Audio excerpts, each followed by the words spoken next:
বন্ধুরা, একটি ব্যাপার মনে রেখো, যে মানুষটি তোমার দিকে সাহায্যের হাত বাড়িয়ে দিল, সে মানুষটিকে তুমি কিন্তু কাটার আঘাত দিতে যেও না। যদি সেটি করতে যাও তাহলে তোমার বিপদ সন্নিক্ষণে আসবেই আসবে।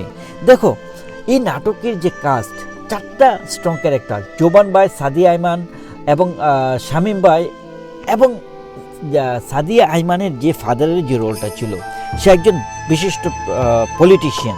সো এই নাটকে যেটি দেখা যায় যে জোবান ভাই সামহাউ সেই পলিটিশিয়ান থেকে বিশেষ একটি হেল্প পেয়েছিল, তার ফ্যামিলি, তার বোন।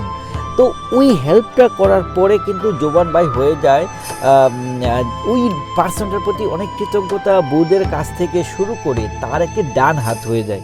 সো প্রকাশ্যে সে তার হয়ে কাজ করছে। তো আলটিমেটলি যেটি হলো যে সে এই নাটকে আমরা দেখতে পেলাম যে ভুলটা কোথায় হলো জোবানের, সেটা হচ্ছে সাদিয়া আইমান হচ্ছে সেই পলিটিশিয়ানের মেয়ে। বুঝতেই পারছো যে যত কিছুই হোক, একটা পার্সন তার মেয়েকে কিন্তু আসলে মেয়ের বিষয়টা কিন্তু তার কাছে খুবই সেন্সিটিভ একটা বিষয়।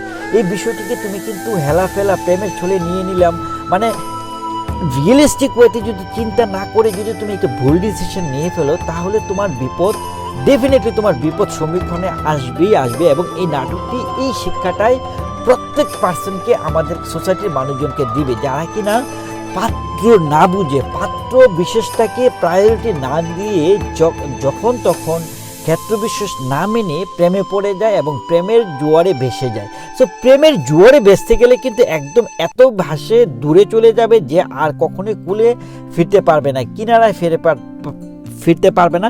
এই বিষয়টি কিন্তু এই নাটকে ক্লিয়ারভাবে বোঝানো হয়েছে। তো এটি আমাদের সোসাইটির জন্য একটি মেসেজ। আসলে তুমি যখন আমরা সোসাইটিতে অনেক সময় দেখি যে একজন টিচার একটা স্টুডেন্টের প্রেমে পড়ে গিয়েছে, যে একজন টিউটর সামহাউ সে একটা ছোট্ট একটা স্টুডেন্টের প্রেমে পড়ে গিয়েছে, বা স্টুডেন্টটা তার টিচারের প্রেমে পড়ে গিয়েছে, এবং দুজনের মধ্যে একটা সম্পর্ক বন্ধন স্থাপন হয়ে গেল।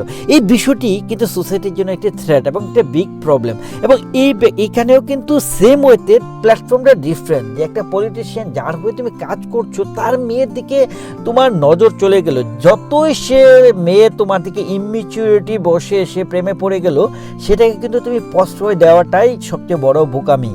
কারণ হচ্ছে যে এই জোয়ারে তুমি যদি নিজেকে কন্ট্রোল না করতে পারো, তাহলে কি হবে, তোমার ধ্বংস নিশ্চিত হবে।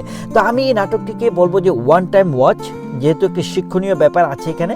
সো আমি বলবো যে one time watch, definitely one time watch. এবং বেশ কিছু টুইস্ট আছে, যে টুইস্টগুলো এরকম যে তুমি বুঝতে পারবে না যে কখন কি হচ্ছে। এবং রূপক তিওয়ারি, যেখানে ইন্ডিয়ার একজন মিউজিক ডিরেক্টর, সে এখানে কিছু গান রয়েছে, তার মিউজিক ডিরেকশন দিয়েছে সে।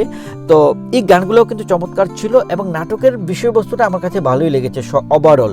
তো আমি বলবো যে 6.5 আউট অফ 10। বন্ধুরা, তোমরা দেখতে পারো নাটকটি, one time watch. Thank you so much.